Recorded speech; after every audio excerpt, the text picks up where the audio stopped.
Cumprimento todos com a paz do Senhor. Cumprimento você que está aí com a paz do Senhor. Uma palavra de cura para a sua vida. Estamos no segundo dia de campanha, reconstruindo os laços familiares.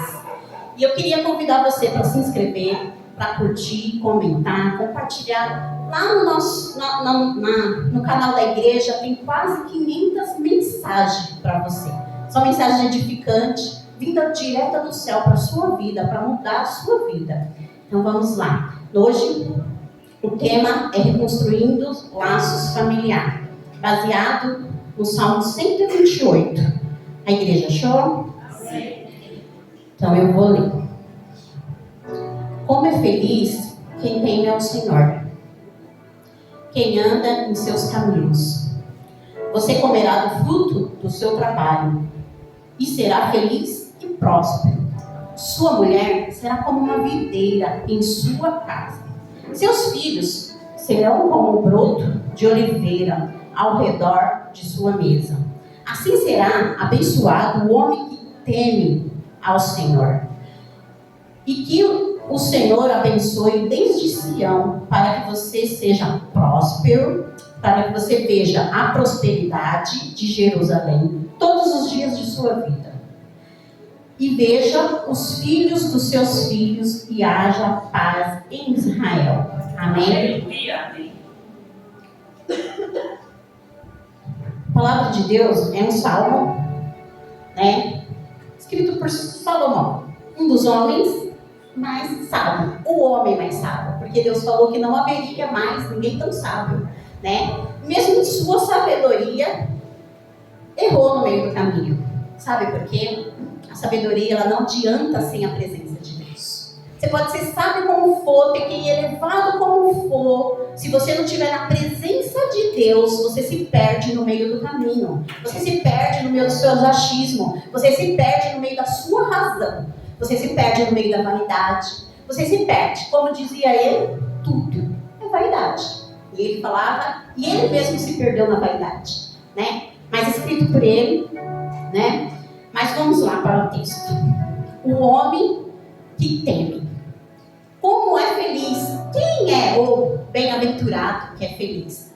Eu tenho o costume de falar que uma das coisas comuns em todos o ser humano é a felicidade. Todo mundo em busca da felicidade. Seja pobre, rico, branco, preto, alto, magro, gordo. Todo mundo busca. A busca da felicidade, ela é constante durante a vida inteira.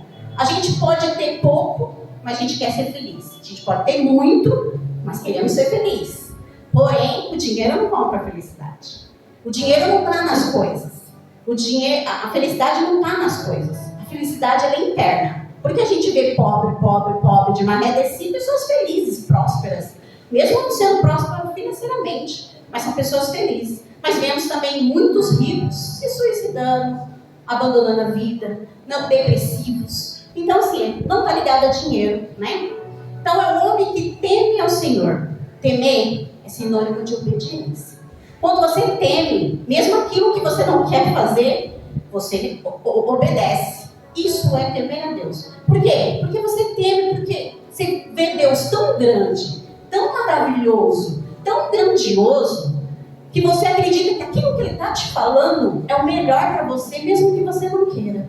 Mesmo que aquilo te cause um desconforto, mesmo que aquilo te cause dor. Porque quando a gente vai falar em reconstrução, vai ter desconforto.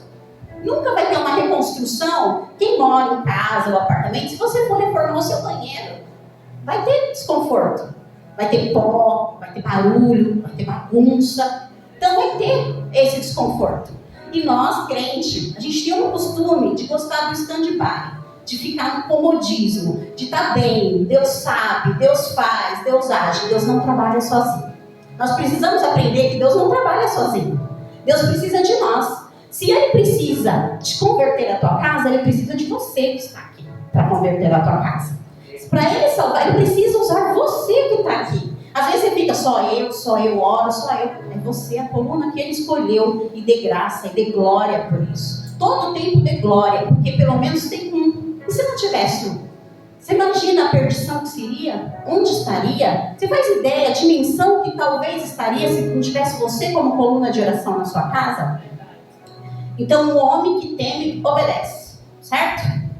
Quem obedece, ama. Diz em João 14. Eu vou até ler, irmãos, se vocês quiserem abrir. João 14, 21.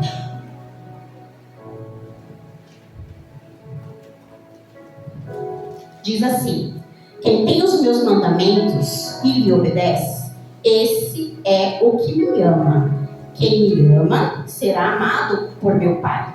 E eu também o amarei e me revelarei a ele. Então, quem teme, obedece. Quem obedece, ama. E quem ama, diz em Romanos 8, 28, todas as coisas cooperam para o bem daqueles que amam a Deus. Assim está. Mas, eu falo que eu amo a Deus, mas eu não obedeço? Não sou eu que estou falando, a palavra diz. Se você não obedece, você não ama. Se você não ama, você não alcança essas promessas. Todas as coisas cooperam para o bem daqueles que amam a Deus. Automaticamente, se eu temo, se eu obedeço, se eu amo e as coisas cooperam, mesmo quando acontecer coisas ruins em sua vida, você vai entender, você vai ter paz dentro de você. No momento, às vezes, você não vai entender, mas você vai crer que todas as coisas cooperam para o bem daqueles que amam a Deus. Amém, igreja? Então, que isso deixe gravado na mente de vocês. Todas as coisas cooperam para o bem daqueles que amam a Deus. Então, se falta temor, se falta amor, se falta obediência, peça a Deus. Porque não é fácil mesmo obedecer a Deus. Não é uma coisa simples obedecer a Deus. Nós temos os nossos querer, nós temos os nossos achismos, nós temos os nossos sentimentos. Para obedecer a Deus, eu tenho que engolir os meus sentimentos. Eu estou com raiva, eu tenho que engolir a minha raiva. Eu tenho que perdoar, liberar perdão, mesmo estando com raiva. Porque a palavra diz que pode se irar, mas não pode amanhecer o dia irado. Então Deus fala para nós que nós podemos, mas nós não podemos viver essa ira. Amém? Então, falando de laços familiares, vamos aqui.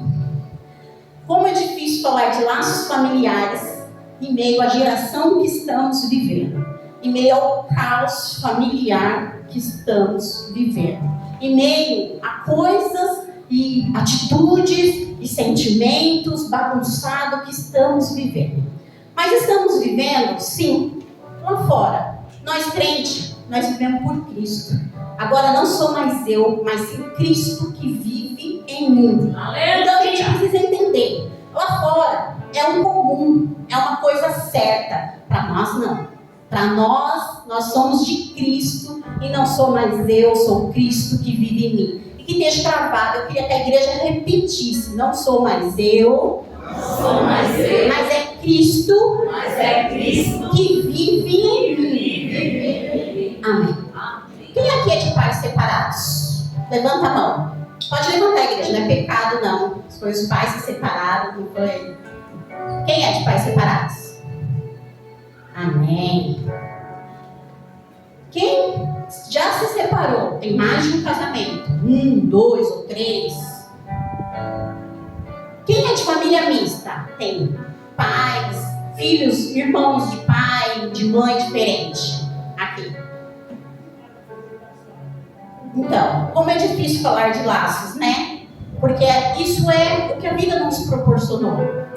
Isso é o que o mundo nos colocou. Isso é o que o diabo desfez do que Deus fez. Porque a função do diabo é desfazer o que Deus fez. E Deus fez família. O projeto de Deus é família, desde o princípio, desde Adão e Eva.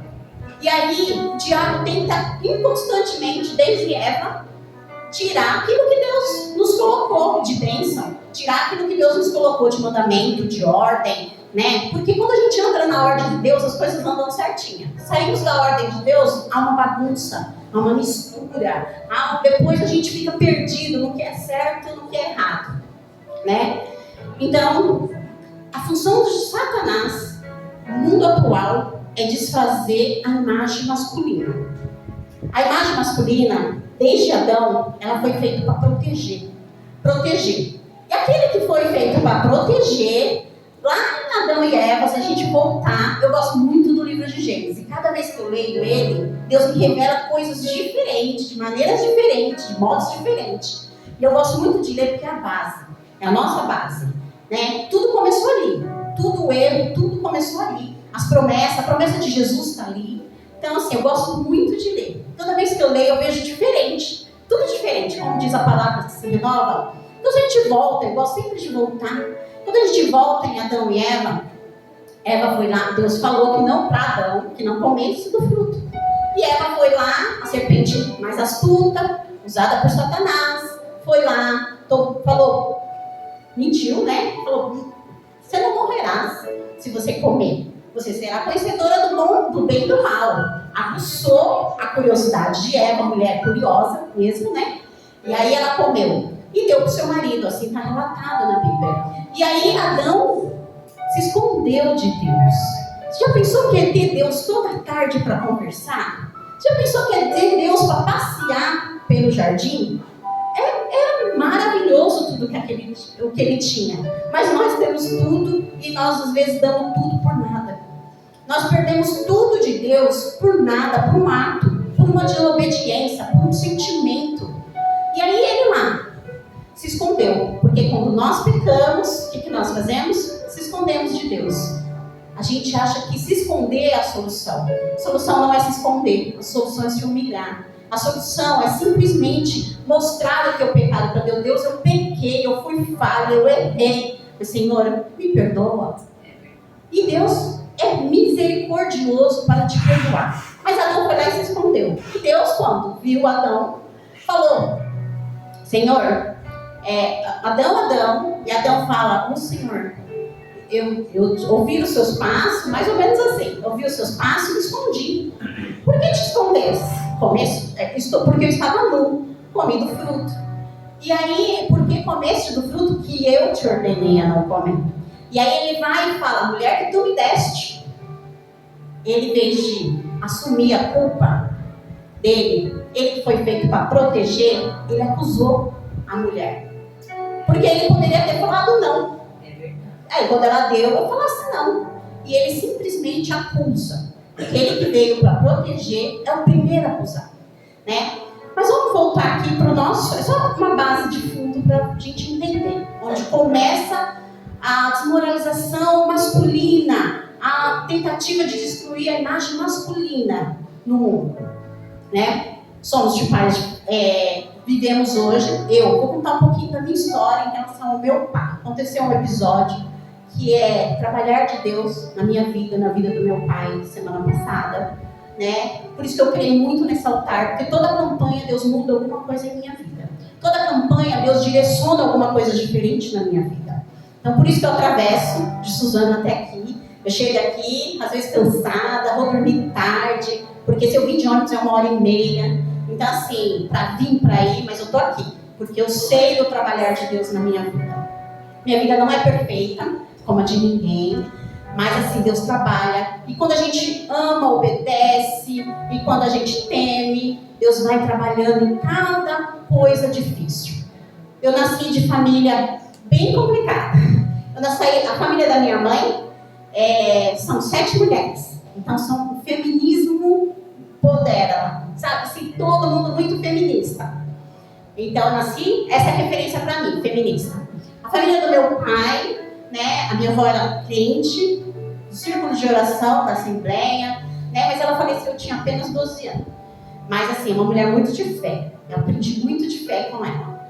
E meu pai é alcoólatra, mas sempre foi alcoólatra, desde quando eu me entendo por gente. E vivemos dentro de casa, à beira de um inferno, porque a minha mãe, meu pai era pedreiro, minha mãe era diarista, e ela trabalhava muito, minha mãe sempre foi muito trabalhadeira.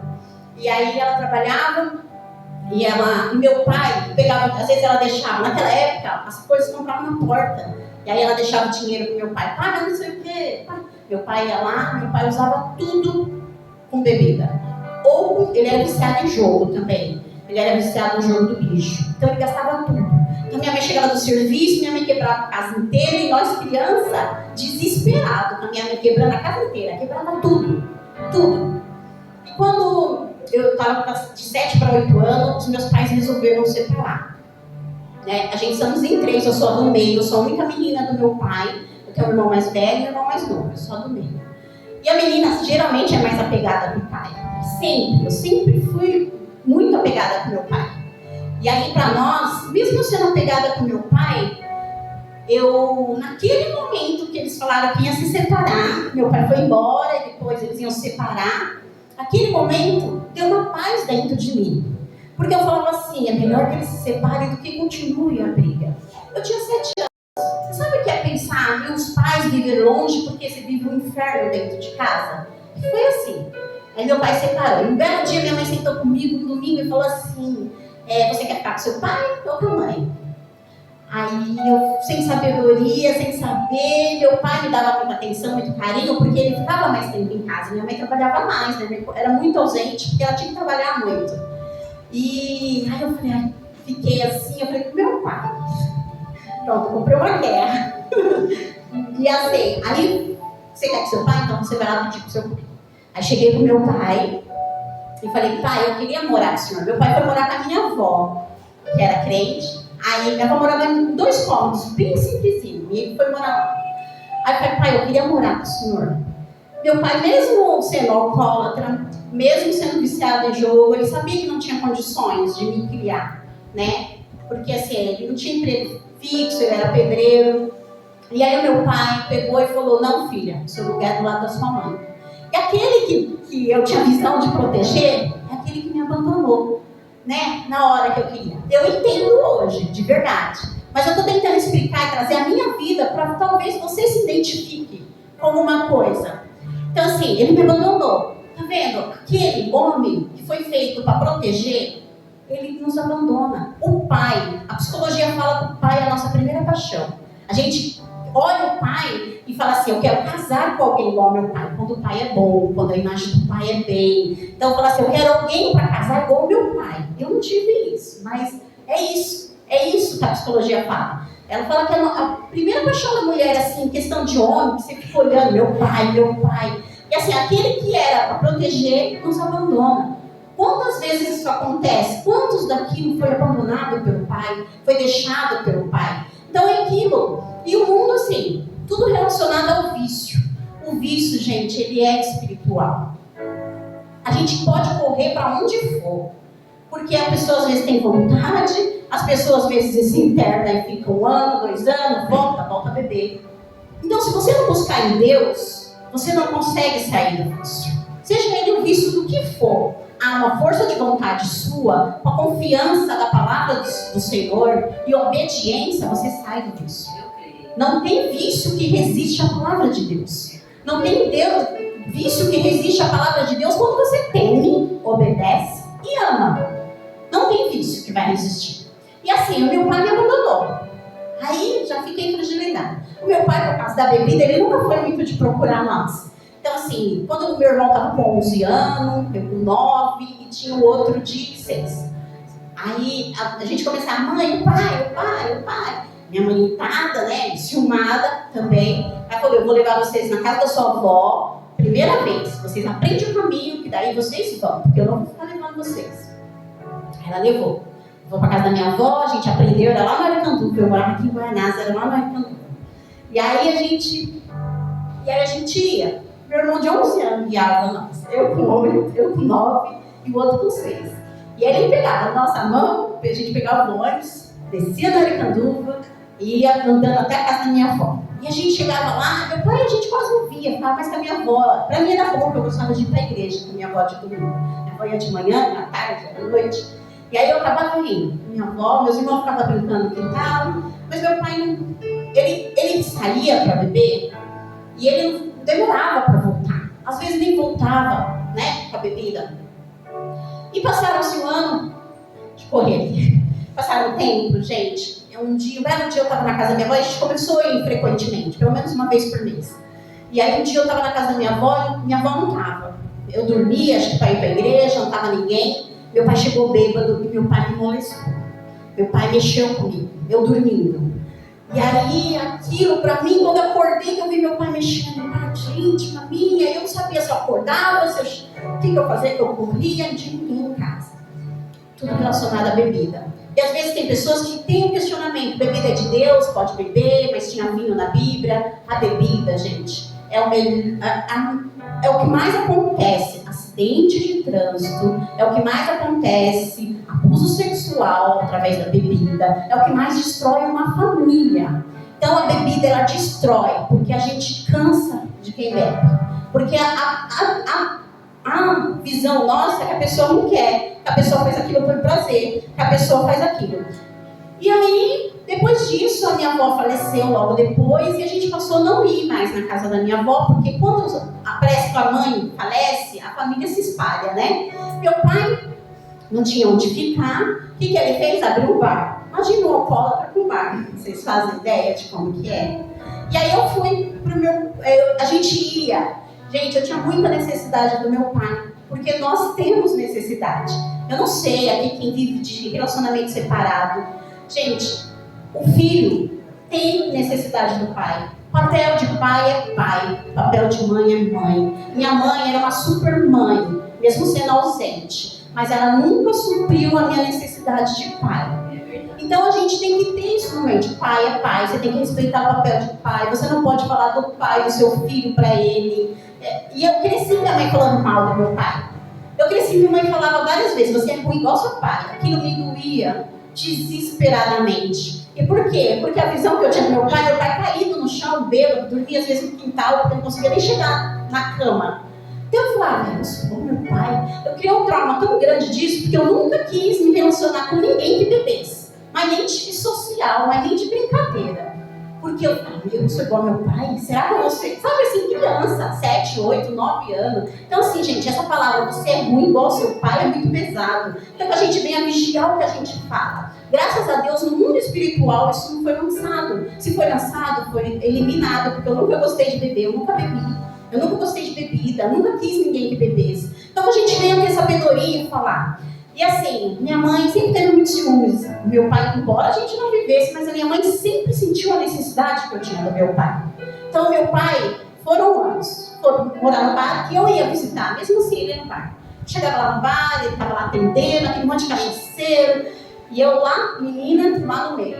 Aí eu ia lá, depois quando era noite eu voltava para minha casa, eu não dormia, voltava para minha casa, eu e meus irmãos. Mas meu pai nunca deu valor à família, nunca deu valor. Meu pai, quando eu tenho uns 11 anos, um belo dia meu pai caiu. Aí ele caiu e ele teve um coágulo na cabeça pela queda, uma fratura, um coágulo.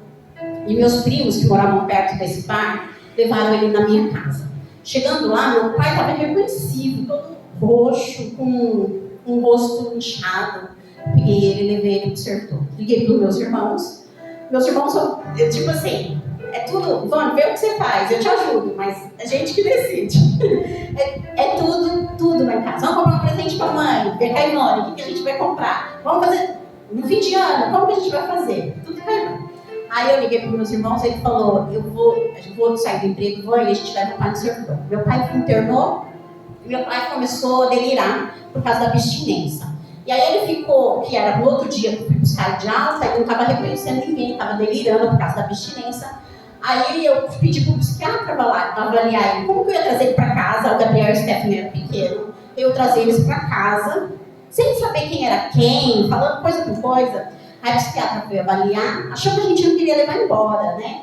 Aí eu falei: não, doutor, ele não está bem. Com isso, ele passou por nós e falou assim: eu falei: benção, pai. Na família da minha avó, a gente costume de pedir benção. Benção, pai. E eu sei hoje o poder da benção. Hoje eu peço para minha mãe, para meus pais, para meus tios, mesmo sendo grande. Aí ele pegou e falou: Deus te abençoe. E ele me reconheceu, mas ela perguntou: onde você está? Numa festa, ele estava no hospital. Ele falou: não, a gente vai internar, que ele está em abstinência. Ele ficou pela psiquiatria, ficou pelo neuro, porque depois descobriram, e ficou meses, acho que ficou 10 meses no servidor, porque ele teve problema no fígado, por causa da bebida, então vários problemas. E aí eu resolvi, ele teve alta, eu resolvi trazer ele para casa. Comprei uma briga com a minha mãe, porque minha mãe achava que no cúmulo, meu pai não me criou, meu pai não me deu pensão, meu pai não cuidou de mim, meu pai nunca ligou para nós, seu pai só ligou para beber, e você ainda quer trazer seu pai? Você já tem seus filhos, 3 filhos, trabalho, isso, aquilo. Eu falei: mãe, ele é meu pai, o que a senhora quer que eu faça? joga ele na rua. E aí ela pegou e falou assim, mas você não precisa, ele nunca fez nada por você. Mãe, mas ele é meu pai. Aí ela falava muito dele. Aí eu falei, mãe, tive que falar assim pra ela parar. Porque a gente se defende atacando às vezes, né? Às vezes não, sempre. Aí eu falei, mãe, ele é o pai que a senhora me deu. Não escolhi. E aí o meu pai ficou comigo 5 anos na minha casa. Mas eu vim para Jesus na época, Deus fez um maremoto na minha vida. Acho que eu já contei aqui que eu fui despejada. Lá onde eu morava, a casa era grande, tinha um quarto para ele, um banheiro para ele, eu cuidava dele em tudo. E aí, o que aconteceu? Eu fui despejada, e para onde eu fui pagar aluguel. E aí nessa casa era bem pequenininha, era para mim e para as crianças só, Gabriel e Stephanie. Esse cara já não estava mais comigo, e eu não tinha condições de levar meu pai. Conversei com meus irmãos, meu irmão mais velho falou assim, vou trazer ele para casa, vou ficar aqui com ele. Porque quando meu irmão mais velho ia lá, ele falava mal de mim. Mas ele não falava mal de mim porque a gente fazia alguma coisa. Ele queria sair dali, porque ali ele não podia beber. Ali ele não podia... Ele era, tipo assim, eu não deixava chave com ele. Se eu tivesse saído, eu tinha que deixar ele trancado. Mas assim, mesmo assim, tinha um bar na esquina, tinha um cara que trazia bebida pro meu pai na porta. Porque o diabo, quando não tem, ele manda um mensageiro. Um prato de comida é a coisa mais difícil você ver alguém dar. Um pacote de arroz, mais cachaça, mais droga. Nossa, o diabo, ele vem de bandeja para o ser humano. Aí meu pai, ele convulsionava, porque ele tem que tomar remédio para convulsionar. Ele convulsionava, porque quando ele bebe, corta o efeito da medicação e ele convulsiona. E meu pai, quando ele... Aí, passado-se o tempo, ele uma vez bebeu, convulsionou de novo, eu acordei, fui para a lavanderia e ele estava lá caído. Levei ele de novo para o servidor, fui com ele daqui até lá convulsionando. Aí chegou lá, ficou mais um ano internado, porque aí teve que entrar em abstinência, processo de abstinência, tudo. Voltei com ele para minha casa, isso antes de eu ser despejada. Aí você acredita que meu pai tomou 2 litros de álcool de limpeza que eu tinha em casa? E aí eu comecei a perceber que os álcool estavam sumindo. Eu sempre gostava de passar no azulejo. E é uma doença, espiritual muito grande, vício. E destrói a família, traz trauma, traz feridas para a família. E aí ele bebeu, ele colocava boldo, hortelã, para a gente não sentir o cheiro, para o gosto mudar. Ele bebeu 2 litros. E aí quando eu fui despejada, eu não pude mais ficar com meu pai. Meu irmão pegou meu pai e ficou com meu pai com 2 meses. Esses 2 meses que meu irmão ficou com meu pai deu muito trabalho, ele fugia, do nada, não podia deixar o portão aberto 1 minuto. Um dia ele fugiu, ele ficou um dia inteiro, meu irmão entrou em desespero, ele olha, eu não sei, eu já rodei o ar inteiro atrás do pai, eu não acho o pai. Ele saiu, e ele foi para lá na Aricanduva, na família dele, e a família dele trouxe, porque nem a família dele queria, trouxe ele. E aí meu irmão sentou pra gente conversar e falou assim, Ivone, não dá, o pai não quer ficar com a gente, ele não quer lá. O que você acha da gente achar uma casa para ele? Pelo menos lá ele não vai beber, ele não vai sair, vai ter pessoas para dar um remédio para ele. Não é o que eu queria, mas eu não tinha o que fazer. E a gente ele procurou uma casa e a gente dividiu esse valor, somos em 3. E ele foi para essa casa. Tem 5 anos que ele está nessa casa, um pouquinho mais de 5 anos. 5 anos tem o Jean, tem um pouquinho mais. E semana passada, eu estava já 2 anos e meio sem ver o meu pai. E aí, o que aconteceu? Porque meio ano antes da pandemia, antigamente eu pegava, ele passava o fim de semana, depois entrou a pandemia, a casa de repouso foi a primeira a ser fechada por causa dos idosos, não tem visita. E aí, quando eles... Primeiro o Jean começou, meu avô Lídio, porque ele não lembra. Ele falou, mãe, não conheço? Eu falei, conhece, filha, que você era pequenininho, você tinha 2 anos e meio. Peguei o RG do meu pai, mostrei pra ele. Falei, ó, como você é igualzinho, porque tem o cabelo igualzinho, Jean. Aí ele começou a rir, ficou todo feliz com o vô igual a ele, né? Porque o Jean tá passando um processo difícil, né? Pela ausência paterna. E hoje eu entendo o quanto a ausência paterna ela é importante, porque ele perdeu o pai, né? E aí ele passa um processo de altos e baixos. Tem momento que ele está bem, tem momento que não, e de 2 meses para cá ele não está bem. Né? Ele passa no psicólogo desde quando já ele faleceu, eu pago psicólogo para ele. E aí eu falei para a doutora que ele não estava bem, e ela falou, teve alguma diferença? A minha filha ficou 2 meses com a gente, e foi. E essa separação, ele sente a dor de novo da perca. E ela me explicou isso. Então a gente vai começar o processo, vai ajudar. Ele só anda, não pode ver nada que era do pai dele, assim, caixa de ferramenta, nada do meu pai. O meu pai, esses dias, um preço do meu pai, pedi para ele pegar um sabonete, ele achou o preço do barba do meu pai fazer. A barba, mãe? É, filho. Mãe, eu não vou ter nunca mais pai? Não. Mãe, você nunca mais vai ter marido? Eu falo, não, a gente tem um pai celestial, filho. A gente tem um pai lá no céu, porque a gente vai morar lá com ele. Aí ele fala, mãe, você nunca mais vai ter marido? Tá até querendo me casar para ter um pai, gente. Você nunca mais vai ter marido, mãe? Ó, se Deus me der, a mãe vai ter. Se não, não. Você tá querendo me casar. Todo dia ele me pergunta, você nunca mais vai ter um marido, mãe? Quer arrumar um marido para mim de qualquer jeito para ter um pai. E aí, se você parar para pensar, como que é a falta de um pai? Né? Então, quando ligaram lá, aí ele começou a falar do vô. Eu falei, a mãe vai pegar o vô. A mãe vai tentar pegar o vô para trazer o vô. E ele está uns 10 dias, que eu falo que meu filho vai ser profeta, gente. Quando ele começa a falar uma coisa, aquilo acontece. Aí eu, mãe, a mãe vai pegar só o vô. Aí a mãe vai trazer o vô para passar um fim de semana. E quando ligaram, falaram com o meu irmão mandou o áudio para me mandar, falando que meu pai não estava bem, que ele estava reconhecendo. Aí meu irmão perguntou, mas as visitas estão liberadas? Aí ele falou, não, as visitas não estão liberadas, mas a gente vai abrir uma sessão para vocês, porque ele não está bem.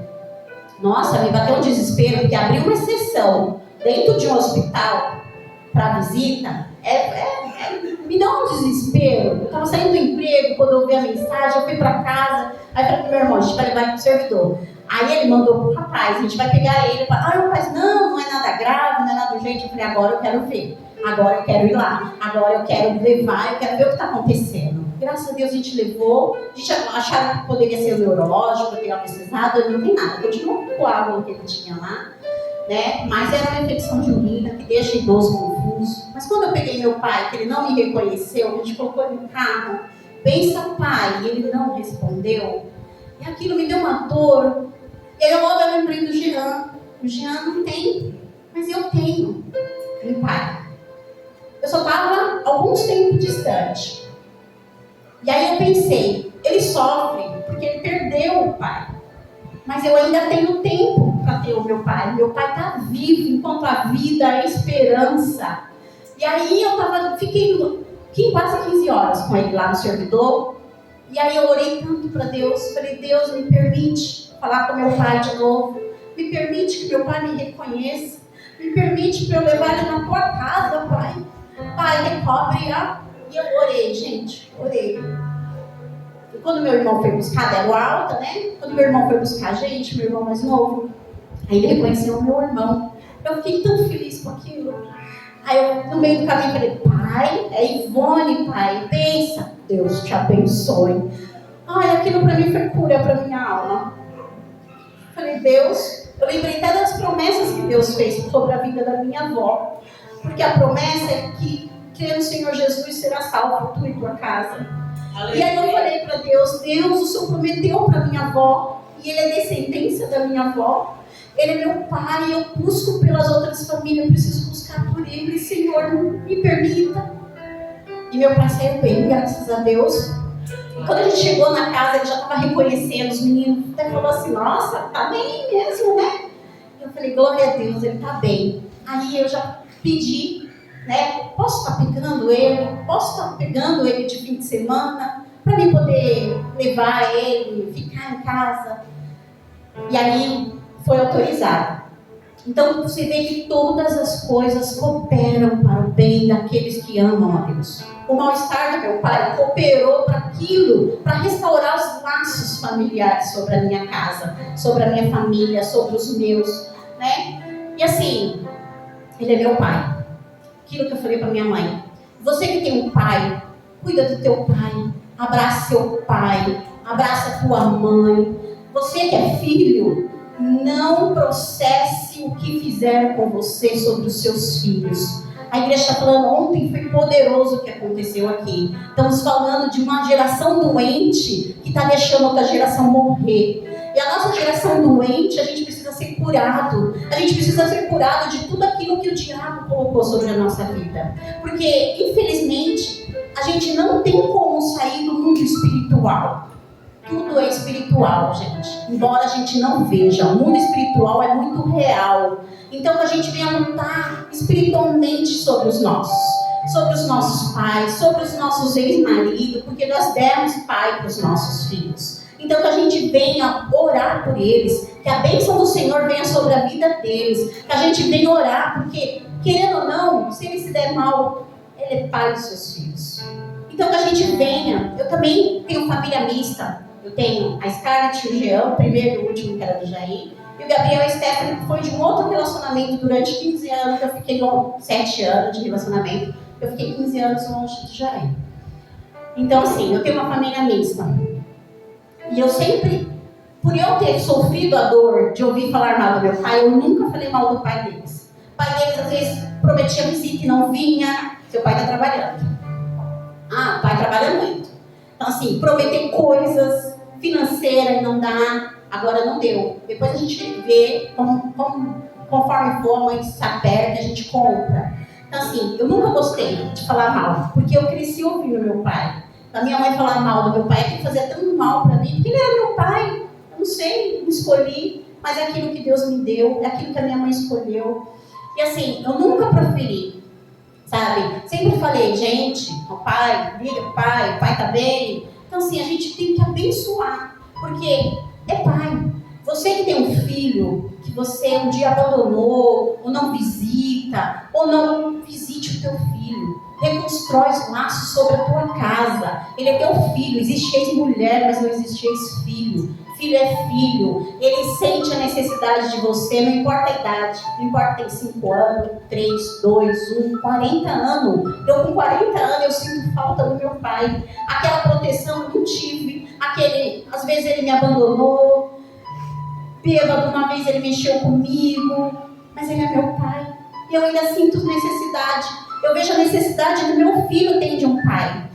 No começo, eu vim de uma família feminista. Eu nunca coloquei isso na cabeça. No começo eu não tinha isso na minha cabeça. Porque minha mãe colocou na minha cabeça porque pai não precisa de pai, vocês não precisam de pai para nada, vocês têm tudo, vocês não precisam. Cresci numa família feminista só de mulheres, a maioria mulheres. Então, assim, elas tiveram...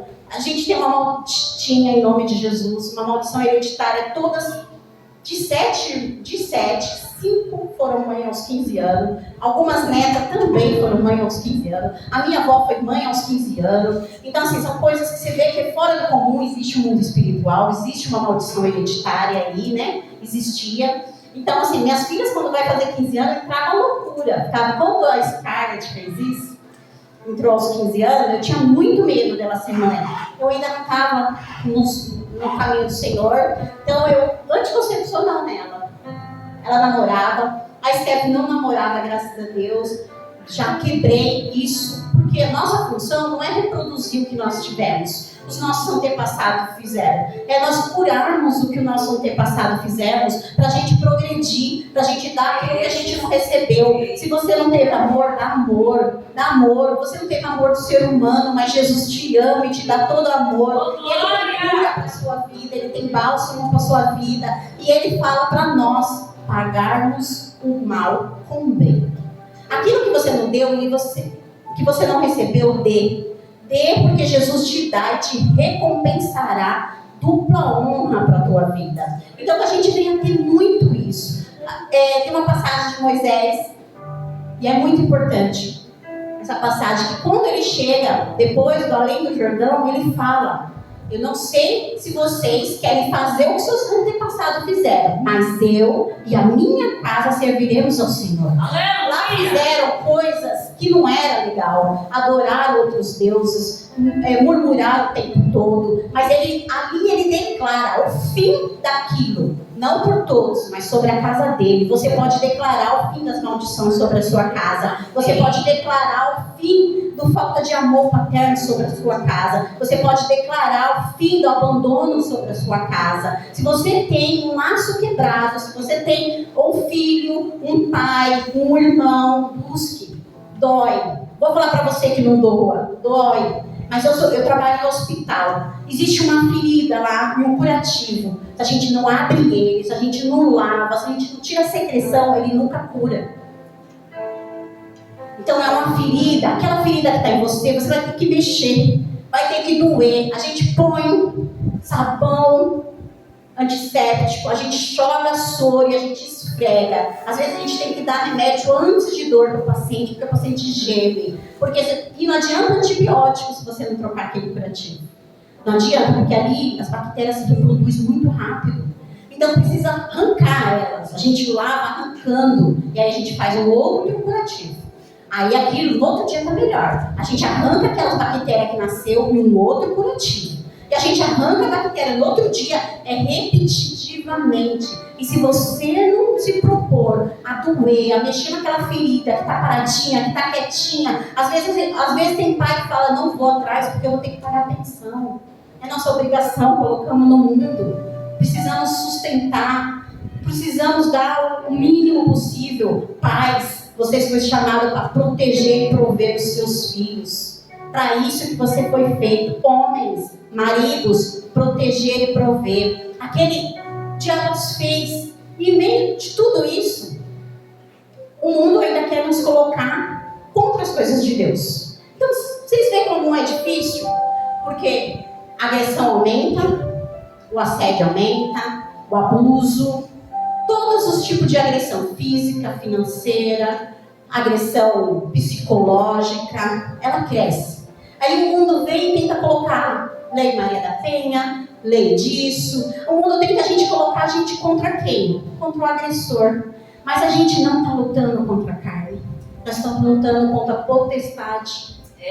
A gente tem que ter que... Eles só são ferramenta. Nós escolhemos que ferramenta de quem nós queremos ser. Não tem outro tipo. Gente, não tem um campo neutro no mundo espiritual. Ou você é ferramenta de Deus, ou você é ferramenta de Satanás. E cabe você escolher de quem você quer ser ferramenta. Se você tem palavra de cura, você é ferramenta de Deus. Se você tem palavra de promessa, de vitória, de correção, é de Deus. Se você simplesmente se dá ao álcool, ao vício, às drogas, ao cigarro, você é ferramenta de Satanás. Porque através disso, vidas estão sendo destruídas, corações estão sendo magoados, vidas estão sendo deslaceradas, famílias estão sendo divididas por causa de tudo isso. Então você é ferramenta de Satanás. Não existe um campo neutro. Eu sou ou não sou, eu estou em cima do muro. O muro já é do maligno. Então sai do muro. Se levanta, se posiciona. Se posiciona para ser ferramenta de Deus hoje. Não é amanhã. Amanhã pode ser muito tarde. É agora. Deus te chama agora. Deus está trazendo cura para nossas vidas. Deus trouxe cura na sexta. Eu não estava aqui, mas eu ouvi a palavra em casa. Porque quando eu não estou aqui, não tenho possibilidade, eu procuro ouvir. Então, assim, amo quando gravo, porque eu consigo. Então, assim, Deus trouxe na sexta, Deus trouxe ao sábado, Deus trouxe ao domingo, e hoje não é diferente. Nós precisamos curar a nossa geração, nos curar. Mas não dá para curar uma geração se você está ferido. Não dá para curar a próxima geração se você continuar ferido, dolorido, magoado, ressentido. Não dá. A gente precisa lançar tudo aquilo que o mundo lançou dentro de nós. Porque isso é o mundo, é Satanás tentando corromper o homem, tentando desfazer aquilo que Deus fez, tentando destruir famílias, pessoas, tentando destruir o tempo todo, porque ele só vem para roubar, matar e destruir. Ele quer roubar a tua salvação, ele quer roubar a tua felicidade, ele quer destruir a tua família. E se você não guerrear contra ele, ele vence. Porque no campo de batalha, quem está parado é alvo fácil. Se você ficar parado no campo de batalha, esperando o tempo, você é alvo fácil. Então ou você se posiciona em marcha e luta e guerreia, senão quem ganha é ele. E para a gente guerrear com o diabo, a gente somos carne, nós precisamos de Cristo, nós precisamos do Espírito Santo, nós precisamos de um Espírito para guerrear com o Espírito. Então se você não buscar esse Espírito Santo que Deus deixou para mim sobre todas as carnes, como foi dito, você não vai conseguir. Com ele você tem direção, com ele você tem consolo, com ele você tem paz, com ele você tem discernimento, com ele você tem a arma certa para trabalhar, no momento certo, no tempo certo, ele fala, tem hora que ele fala cala, obedece, teme, ama, e a vitória é certa em Cristo Jesus. Amém? Eu queria que a igreja se posicionasse de pé, por favor.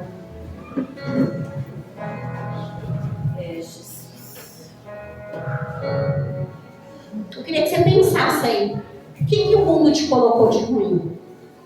Qual foi o entulho que Satanás colocou sobre a tua vida, sobre a tua casa, sobre os teus filhos, sobre os seus pais, sobre a tua geração?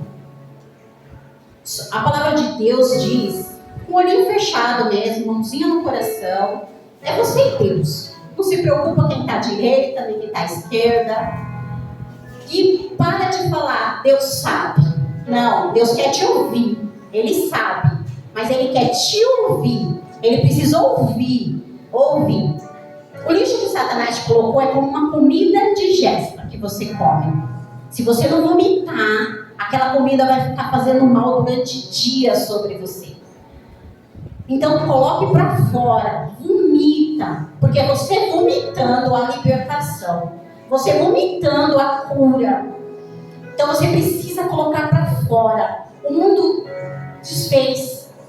Se a gente for pelo mundo, a gente realmente acredita que pai não é importante, que mãe não é importante. O mundo quer colocar dentro de nós, quer colocar até dentro da igreja, que casamento homofóbico é de Deus.